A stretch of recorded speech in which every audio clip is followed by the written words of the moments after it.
Yo, what's up YouTube? It's Mediocre Pleb. I am going to be bringing you guys some in-depth tips and tricks. And first thing I'm going to start out with today is movement. So as far as movement goes in this game, I see people that are decent at it. I see a few players that are good at it, and I see a lot of players that are not very good at it. So as far as movement goes, the most important thing is how much sound you make when you move, and considering that, and when you should be making sound and when you shouldn't be making sound. So if you look on my mini map in the upper left-hand corner, that little white circle around me shows how far I can be heard. So when you're running, even though you might be able to hear your teammates very loudly that are just normal running, that's because they're in this circle, and anything in this circle is relatively loud. You can hear the sound pretty well from it. The same applies for when you're sprinting. So if I'm sprinting, I can be heard all the way from B stairs right now, B main. So, I mean, you're just incredibly loud when you sprint. So, my opinion, it's not really worth it to be sprinting around the map unless you actually have a reason to. So, if you know for sure that they're hitting up the other site, if you have control of the area that you're sprinting, unless your teammate's flanking. If your teammate is flanking them, you don't want to come sprinting up behind your teammate and let them know that they're there. So that's another important thing to consider. But in general, just movement on this is relatively important in figuring stuff out. Like one thing, even when you're coming out of spawn here on attack, let's say that you want to help your teammates peek, but you don't want to have to cross right here. So you can just jump and crouch. First of all, anything you can mantle. So if I can mantle this, I can jump and I don't even mantle, so I forgot how to do it for a second. But I jump and crouch anything that can be mantled because you don't have to take your gun away. If I have my gun and there's somebody right here and I'm jump crouching this, I'm ready to fight it right away. But if I mantle it, then there's a good quarter second, half second that I don't have my gun out. So let's say that I want to peek this real quick. Help my teammates peek it. I can just jump, dash. You would have to be really good to hit that shot. So you're safe now. And now you have double angles to help your teammates peek this when you're pushing it out. Um, Another thing that kids don't do, can't tell you how many times I've seen teammates, I'm helping get aggressive and nobody comes up and shuts this door. Shut the door. If there's a door that you can be flanked from and you're not holding it and you're not about to go through that area, shut the door. Then you don't even got to worry about it. They're going to make noise if they have to come through it. You'll know they're there. Then you're safe. Um, So, kind of touch base on movement a little bit. I'm trying to think if there's anything else that's super important. One thing so another important thing to touch on as far as movement goes is these zip lines.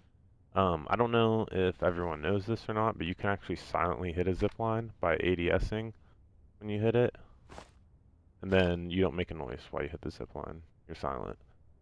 Um, Another thing that I don't think people realize when they're trying to knife dash to rotate quickly. So let's say that you're just normal walking to be quiet, but then you're jump dashing. Look how loud I am when I jump. They can hear that when you land.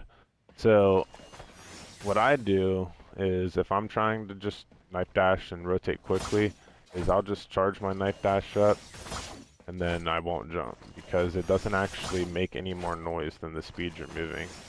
Same thing if I'm moving at a silent walk pace and I knife dash. My knife dash is actually silent. It doesn't make any noise. If I'm running when I knife dash, my knife dash makes a running noise. So it's all dependent on how fast you move for how fast the knife dash is.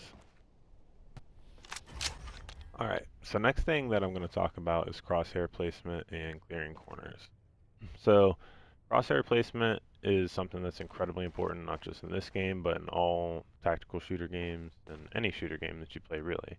So, crosshair placement is relatively simple, and it's something that you pretty much can always work on for the most part. What you don't want to do is, let's say that I'm running through here, and I don't know if I'm about to get in a fight. I don't want to have my crosshair pointed at the ground like this, because what happens if there's a dude right here?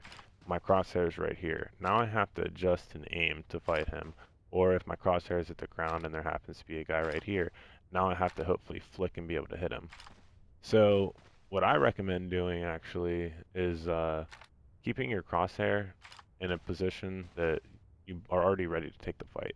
Uh, So let's say that I'm anticipating somebody to be right here, and if not, I'm anticipating somebody to be at that corner.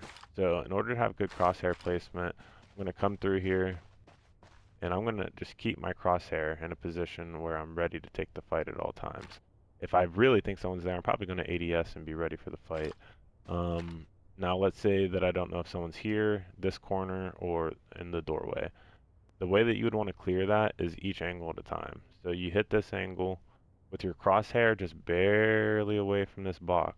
You kind of want to clear this, check this angle, and after you're done checking that angle, you want to reposition your crosshair to the doorway. And now you've cleared all angles and you've kept your crosshair relatively close to a position that an enemy could be in. That's something that I always recommend working on. Always have your crosshair in a position where you're ready to fight. You don't want it to be at the ground, and you don't want to just come flying through doors either. So let's say that we cleared this, we cleared this, we cleared this. I don't want to just run through here, because what happens if there's a dude right here? So now that I've cleared this, same deal. With my crosshair, I'm checking every angle I can. I'm clearing it slowly. It's called slicing the pie. So imagine that everything's like a 45-degree angle essentially, and you want to clear each 45-degree angle at a time. I want to hit this doorway, and then I want to hit this. Then I want to make sure that there's nobody head glitching right here, and then I want to clear this.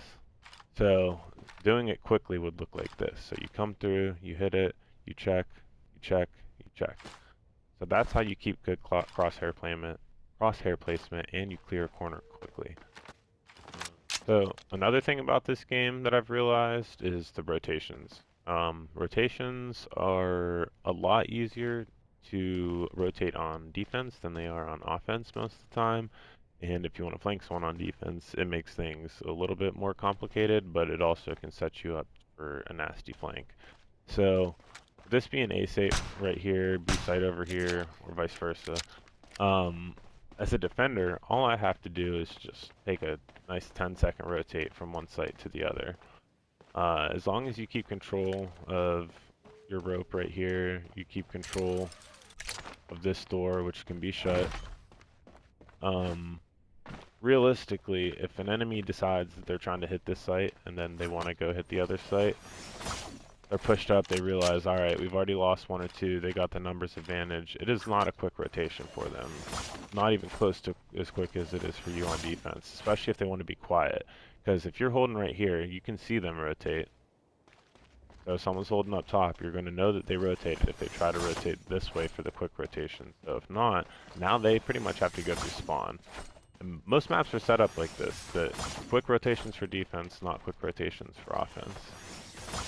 So now, even here, this isn't anything great because, I mean, it's probably good to send like one guy through here if you're trying to take site, maybe two people, but for the most part,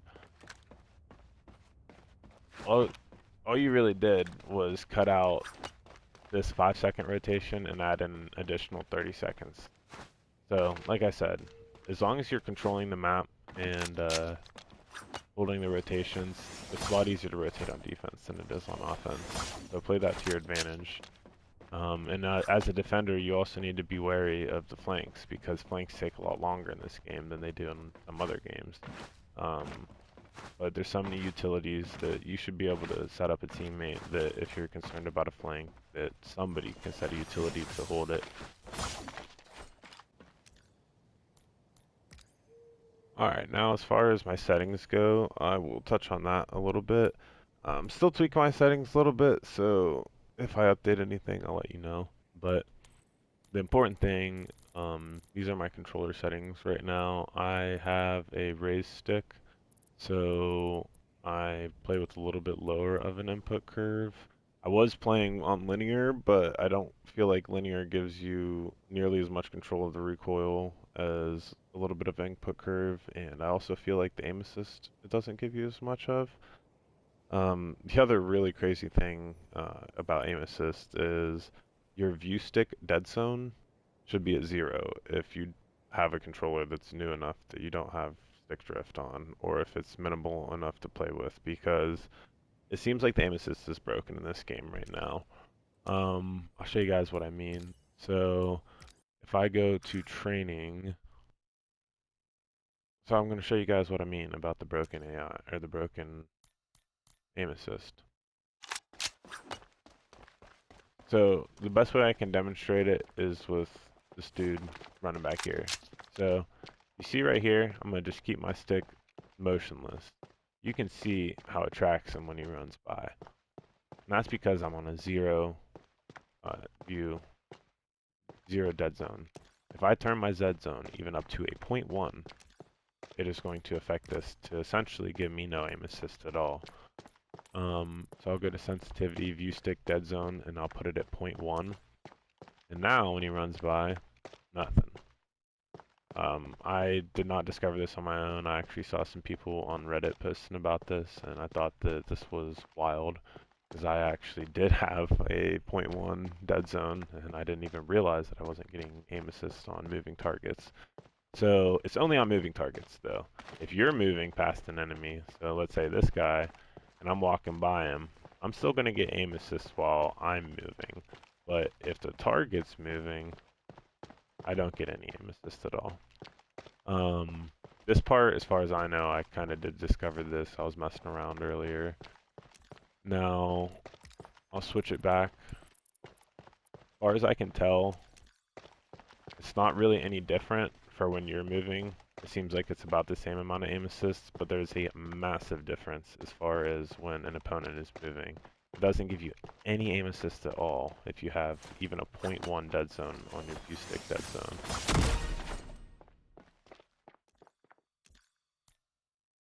So the next thing I'm going to talk about a little bit is finding your Lancer, or a couple Lancers really. You can't just bank on one Lancer because people insta-lock them, and if you only know how to play one Lancer, you're not going to have a good time when you don't get to play them. So I recommend having at least one favorite Lancer for offense and a secondary for offense, and a favorite Lancer for defense and a secondary for defense. There certainly are some Lancers that are set up better for defense, and certainly some that are set up better for offense. And there's some that are kind of a middle of the rope. You can play either way kind of player. Sonar definitely seems like a better offense player.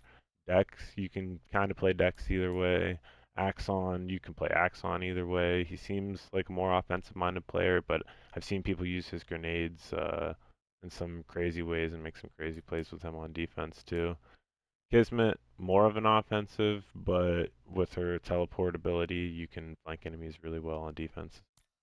Spider's an either or. I mean, people tend to pick Spider on defense because of his teleport. You can quickly teleport from one side of the map to the other, which is really nice. But Spider's ability set in general doesn't really limit him to offense or defense. You can definitely be played on either.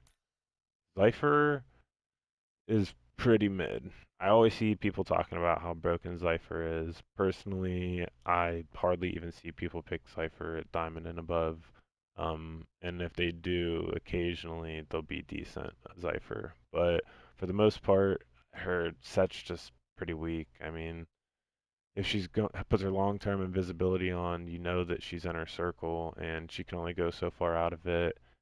There's so many Lancers that can counter her with traps or uh, revealing abilities that she's really not that good. Uh, Pathogen is very good.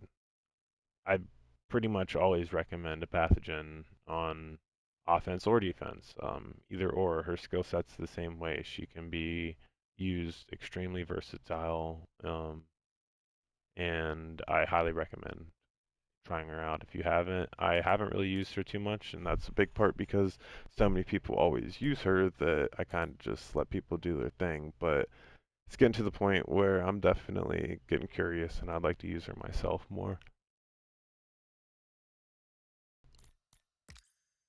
Okay, so Cirquette, the Thick Mama.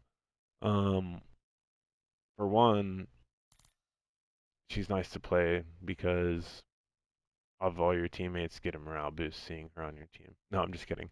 Um, But for real, Cirquette is pretty good. I think she's a little bit better on offense than she is on defense, but she can definitely be used either way. Um, her dilemma is really, really good to cut off an area. I mean, you are a psycho if you push through that.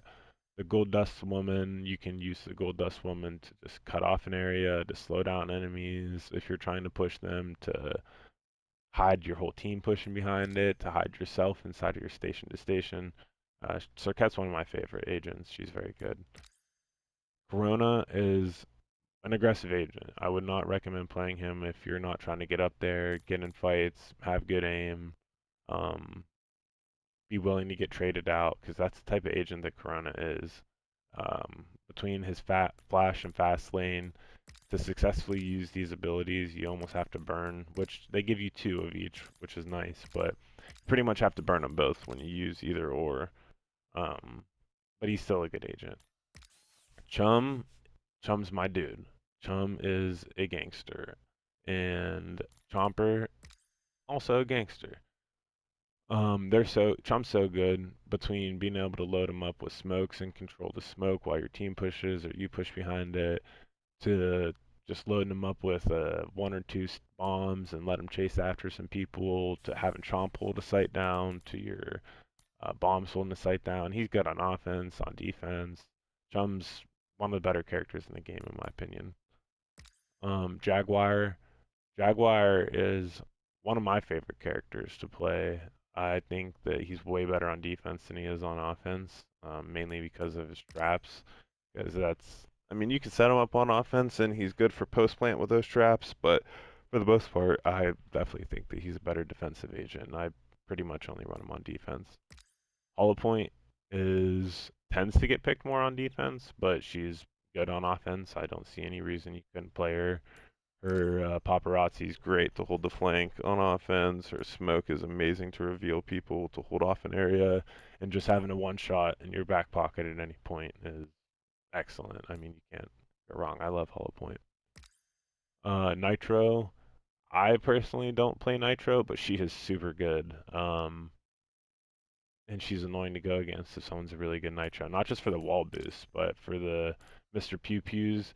The Chug Chug's alright, but I hate these Mr. Pew Pews, dude. A good Nitro throwing one of those down can reveal a whole site, and then you're just like, shit.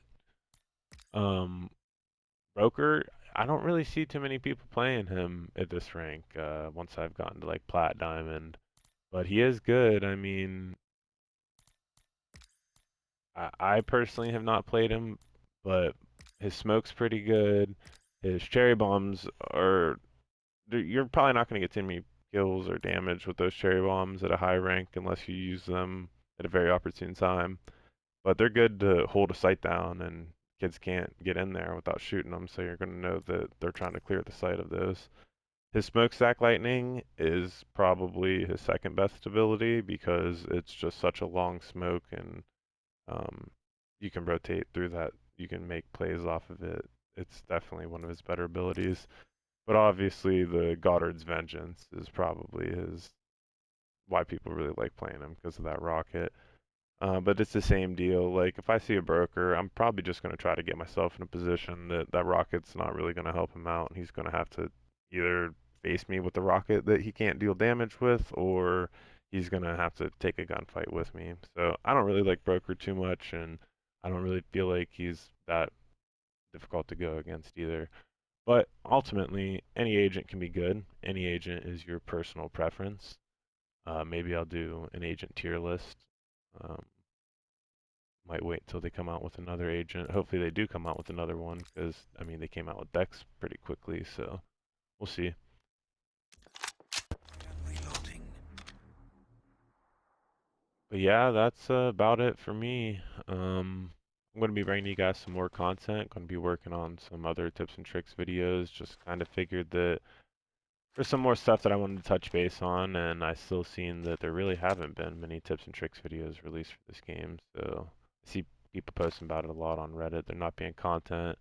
Um, I'm hoping to change that. I hope more people get into it. I think this is a fun game, and I think that the more content that gets brought to the game, the more attention that will get brought to the game, the longer to live. So yeah. Anyways, I hope you guys have a good day. Peace.